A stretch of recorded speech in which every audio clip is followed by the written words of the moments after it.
When I was a kid in the 90s, I used to seriously hate going to school. There would be at least one day a month where I would wake up and have it decided in my head that I was staying home. I'd do whatever it took, pretend to puke, glue myself to the toilet, cry, you name it, I'd do it. I'd do it because it worked. My parents were working class, all-day laborers, and couldn't afford to stay home or argue with me. By the time I was in 4th grade, 10 years old, they'd cave and just let me stay home alone, the days that I pretended to be sick. I remember one morning waking up and not having to fake it. My stomach was in knots, my throat was on fire, and I couldn't even keep my own spit down. Seemingly anything had me throwing up. Because of my habit of staying home, I was hell-bent on having some fun, even at the cost of a little discomfort. I lounged in the recliner, what I considered a gaming chair, and played some of my favorite video games. The bathroom upstairs was around the corner from my room, at the end of the hall. For no particular reason, this bathroom creeped me out from day one. I personally believe in ghosts and stuff like that as a kid. Again, for no real reason. I cooked up the idea that in my head, sometimes I saw things down there at the end of the hallway. The reality was there was a window way up high on the wall. It would cast odd shadows down at the base of the wall. I knew this, but liked to scare myself and my friends whenever they came over. Being home alone and needing to take a leak, I decided I would go downstairs to both use the bathroom and investigate our fridge. As I got up, I kind of sidestepped into the hallway, and of course saw something weird out of the side of my eye. It looked like a big looming man in the corner of the hall. Now this spooked me, and I booked it downstairs and waited. Nothing. I figured if it was a real person, I'd hear them walking. As you can imagine, I was alone. I go into the bathroom and do my business, and then head to the kitchen. The fridge was right beside our front door, so as I'm looking inside, I'm parallel to the front doorknob. I'm looking around and not finding anything that I can stomach, when I hear something weird, a jingling. I look over and exactly what I thought was happening. The front doorknob was wiggling back and forth. It's locked, thank God. My parents were security prone. The deadbolt was even locked, but still, I knew immediately that this was not anyone that lived here. We lived in a pretty good neighborhood, average sized suburb, but in my mind at the time, anything was possible. Beside the door is a big window, and something moves back and forth beyond the curtain. I watch in total horror as some skinny old guy leans over with his hands cupped to the glass and peers inside. His eyes go left, then right, and they fall on me. And this big, awful smile stretches across his face. He taps on the glass like I'm some animal at the zoo. I remember slamming the fridge closed so hard that I could hear everything shift around inside. For some reason, probably adrenaline, I thought that my mom was gonna kill me when she got home and opened up the fridge and found the booby trap that I just made.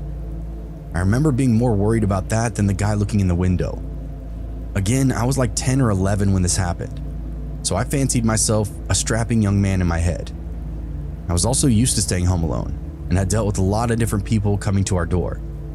Electricity and water department workers, gas gauge checkers, Mormons, Jehovah's Witnesses, and any other number of people prone to knocking. I ran through a mental checklist as I looked this creep up and down. He definitely wasn't here to see my mom or dad. Definitely wasn't on the clock. He wasn't even knocking. I mean, if there's a red flag, this guy was firmly holding it in his hand. "Hey, why don't you come open up the door?" he said, pointing down to the handle. "I was just here yesterday." My head starts swimming. The hell is this guy talking about in here yesterday? Does he work for my dad? Does he know my older sister? I took a step forward because I was so caught off guard. He almost got me for a second. I was about to open up the door out of denial, hoping there was some sort of rational explanation. I caught myself after that first step, shook my head. No way, dude. He then shook his head too, and then kicked the house siding hard as hell, hard enough to make me jump. The whole kitchen was behind me, and the stairs off to the right of the room where the living room began. On the far side of the kitchen, there was a little hallway that led back to my parents' room, plus the laundry room, a bathroom, and then the side entrance for the garage. When I remember the garage, this entire plan springs into action in my head. To this day, I've never had a more clean, pragmatic line of thinking as I did that day. It kind of bums me out, to tell you the truth. and I've been told it's because that's the only time my life has ever been on the line. Anyway, we kept a lot of things in the garage, like our camping and outdoor gear. This also included my cheap Walmart special paintball gun. It was one of those clear gray pump-action pistols. Took the CO2 cylinder in the bottom of the handle and slung a paintball hard enough to break a window. I know that from experience. I grabbed it, immediately changed the cylinder out of habit because I knew whatever the hell was in there had to be dead. I slammed a couple of handfuls of paintballs into the hopper. Good to go. I looked down though and saw something else that we kept in the garage. The splitting log, which had a hatchet sticking out of the top. I yanked it out and tucked it into my pajama pants. Crept back down the hallway. Now I can hear the guy messing with the door, so when I peek around the corner, he's no longer looking in the window. I bolt as fast as my sick little body would allow me, through the kitchen and then up the stairs. The landing led right into my bedroom, where I planned on barricading myself. I figured I'd shoot the guy if he came upstairs, and if that didn't deter him, I'd have to use the hatchet once he got inside. In my head it was foolproof, but something told me to stop. Something better occurred to me then. Instead of my room, I went around the corner and towards the creepy bathroom at the end of the hall. It felt crazy, but something told me this was the best plan. I stopped and went to the bathroom. I slid the window open as quietly as I could. I knew if I could fit through the opening, I knew the roof was easy to walk over from there. I'd snuck onto the roof a number of times this way, and I know if I crept around, I'd be able to see the front door. I pulled myself through, tiptoed along the roof, careful not to stand too tall or step too loudly. Honestly, the guy was an adult. He might be able to just climb right up the roof without a problem. I wanted to get the drop on this guy though. After a few steps, I came around and lo and behold, there he is, still working on the door. He's got a screwdriver, a credit card, a coat hanger, literally a kit the guys would have from Home Alone. It was cartoonish. The guy even had crazy hair and goofy clothes, like pants that were way too high. It was obvious this person was a stranger. In the moment, I wish I'd grabbed the telephone just to dial 911, and I realized that I had no idea what this guy was actually capable of, but he was desperate enough to get inside our house. It sounds crazy, but I swear it's the only thing that I could think of. I began shouting video game quotes at this, the toughest ones that I could remember from whatever games were out at the time. Obviously, I added a string of profanities, and when I first started shouting, the guy almost jumped out of his skin. Seeing him scared in just that brief moment opened up a whole new confidence in me. I started pelting him with paintballs. The chest, the hands, the face, the throat. I shot him everywhere, black and blue, literally. He was only 15 or 20 feet away, and I shot that thing every day at that point in my life. I could hit a dog turd at 50 paces. A full-grown man was an easy target. I'll never forget how he started screaming, like top of the lungs screaming. I think he thought I was shooting him for real, as those old single-pump paintball guns were loud as hell when they fired. Add that instant sting that he felt, he probably thought it was real for a second or two. Either way, he danced out of my sight. He composed himself, then started hollering threats of all kinds. He was saying them all in this deep, creepy voice that he didn't have before, when he was asking me to open up the house. I ran around to the other side of the roof, and by God, there he was, stalking around the opposite corner. I didn't even need to tell you that I let this guy up again, but this time he just booked it and jumped over the fence. He walked back to the little creek that separated some houses, rinsed the paint off of him, then wandered up the road. And you can believe I watched him for every step of that. Once he disappeared, I ran fast as hell inside, never dropping my weapons, and got a hold of our phone. I wanted to call the cops, but just opted to call my mom instead. She worked much closer and would be able to get home in at least a little bit quicker. I told her everything, and she called my dad. They both showed up not much later. I broke down at this point, as the reality set in that I was actually in danger. The story actually gets kind of crazier. The guy that was looking in the window, someone had been in our house the day before, and my parents were keyed into it because some stuff had been moved around the house. They noticed an open window in their bedroom. Some of the books were moved around, clothes moved too, and someone had a cigarette out in their bathroom sink. They knew it wasn't us kids. Obviously, neither of us smoked. They made sure to lock the doors, but other than that, they really didn't know what to make of it. It turns out that that guy who peeked in our window had been casing houses up and down our neighborhood. 2 or 3 had already been robbed, and a 4th summer home, but over a dozen had been probed and valued, including ours. He would come up to a house, go through as much of their belongings as possible before being discovered, then come back the next day right when everyone was leaving and get what he wanted. He didn't account for me staying home that day, my parents locking everything up after having that first weird experience. I'm so glad that I live in the time that I do, as you can imagine. I have cameras everywhere now, security to the max, and a big .357 revolver instead of that paintball gun. All thanks to that childhood weirdo.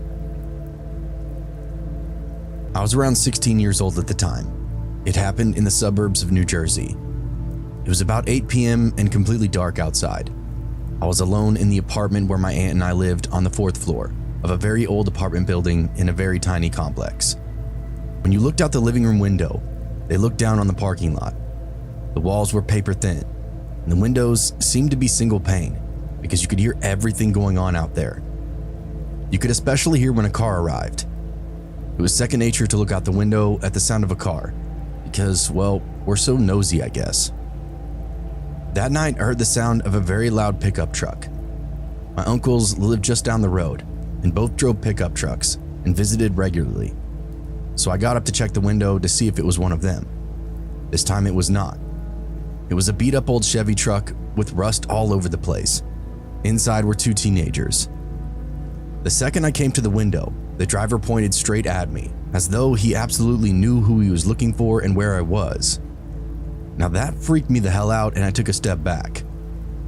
I was about to walk into the other room and just try to shake it off when there was a pounding on the apartment door. All I could think was, the hell?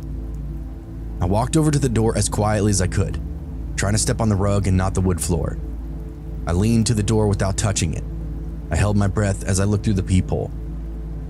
I couldn't believe what I was now seeing. Out there in the stairwell were 2 very agitated looking teenage boys. They were twitchy and jumpy, clearly on something, and one of them was holding a Home Depot bucket.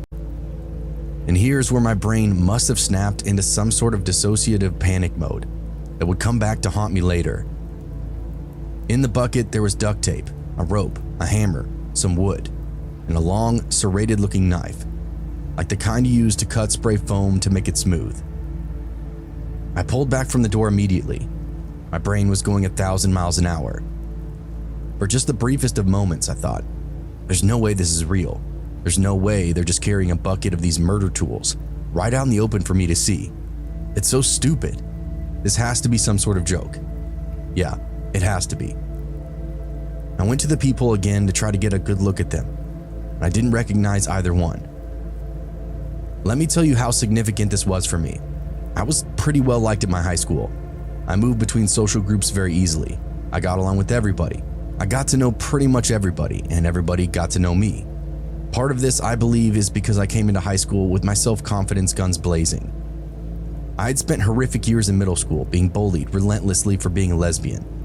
When I got to high school, I swore I would never let anyone use that weapon against me ever again.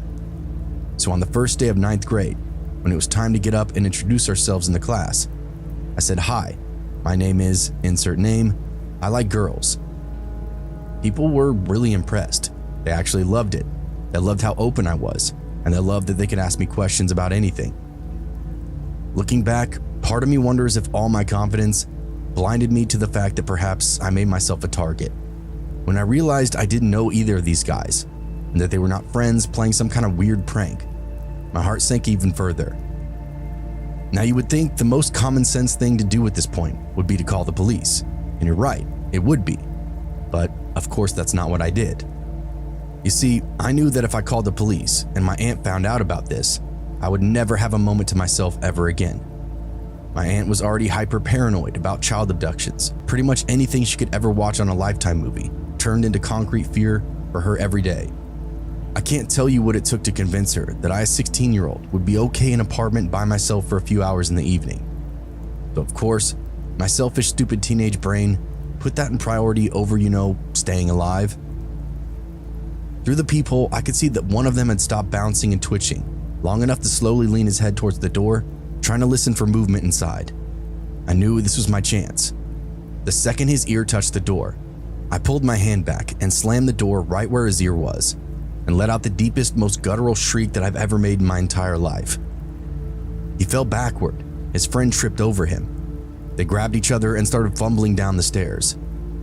I got all the way to the floor and peeked through the very bottom blinds of the front window to see the truck peeling right out of there, tires smoking. Not one neighbor came out to see if I was okay, and I know they heard me. That was just as terrifying as the experience that I just had. I could hear on a regular basis when my neighbor to the left would sneeze too loudly, but none of them heard me screaming. Yeah, okay. I never saw those guys or that truck ever again, and despite how long I've made this story, the entire incident couldn't have taken more than 8 minutes from start to finish. I completely believe that seeing that bucket full of murder weapons was the moment my brain went into self-preservation mode. And because there was no aftermath, because there was no repercussions, and because I didn't talk to this about anyone, it started to feel even less real as time moved on. I questioned it over and over. Did this really happen to me? But I know it happened. It was just so damn weird and unexpected that my brain didn't have the neat little compartment to put it in. The pestering question is why? Was it actually random, or was it actually targeted? And they even know that I was home alone. I'm retired now, but I worked as an inspector for both private companies and the county throughout my career. I was asked by a private home builder to inspect a house halfway through its construction, and then they would submit my inspection to the county. I get inside and start doing my job, wandering around with a clipboard and a flashlight. It's pretty routine, up until I get to the back end of the house. I can hear something. There seems to be trash scattered in some of the rooms, and I hear a buzzing, like a radio or something. Then it hits me. There's probably a contractor here, someone finishing up the drywall or something to that effect. I peek into the master bedroom, and inside I spot a woman. She's dirty, somewhat around 30 or 35, and she's definitely not working on the property. "Excuse me, are you supposed to be in here?" I asked, hoping she was the homebuyer's wife or something. "Of course I am. What are you doing in my house?" she replied. I'm the home inspector. I scheduled with her husband and the contractor to do a full walkthrough. I guess I didn't realize anyone would be here." She grumbled and gave me some kind of response, then vanished into the bathroom area. Not all of the drywall was up, so I could still see her feet and arms as she shuffled around, continuing to make these weird noises. At this point, I was kind of creeped out and was ready to get the hell out of there. This was well before pocket cell phones, so I was on my own out there, at least until I could get back to my car. I hadn't encountered much in the way of weird at this point in my career, and this lady was about to culture me with a great deal, if you catch my drift. She came back from the bathroom with the biggest kitchen knife that I've ever seen, and planted it right through a piece of hanging drywall. I took a step back out of pure instinct, and did my best to ask her what the hell she was doing. What came out sounded something like, "What, why, what is it you're doing?" She didn't miss a beat though. "I don't have a husband, so I think you need to leave." I look around the floor. I see the trash for what it really is. Pack rat stuff, food wrappers, tissues, toilet paper. This lady is crazy and homeless, and she's just moved in. By the look of it, she's been crashing here for at least a couple of days. Probably hasn't had a care in the world. Now, the only thing to piss her off is me, and I'm stuck here with her. Alright, simple logic prevails. Time to go. I tuck my clipboard up on a shelf, check my pockets for my car keys, and begin back up towards the exit. "Don't leave your pictures here. They'll want those back at the station," she says, pointing at my clipboard. I shake my head and raise my hands to show them that they're empty, and I keep moving backward. She doesn't like this. She starts breathing weird, like super hard and deep. I take my own deep breath and go back to grab that clipboard. Anything to mediate the mood. This triggers her even worse somehow. This lady starts screaming like a banshee. She takes a run at me, and it scares me so bad that I almost fall backwards. I only caught myself by the threshold of the door, which I can firmly say held my weight. A+ for construction on my inspection so far. Thankfully, she stopped short, didn't really charge fully at me, but her screaming has created another sound, something out of place. I turn to find a man, a little older than the girl, shamble out from a closet or some partially finished nook.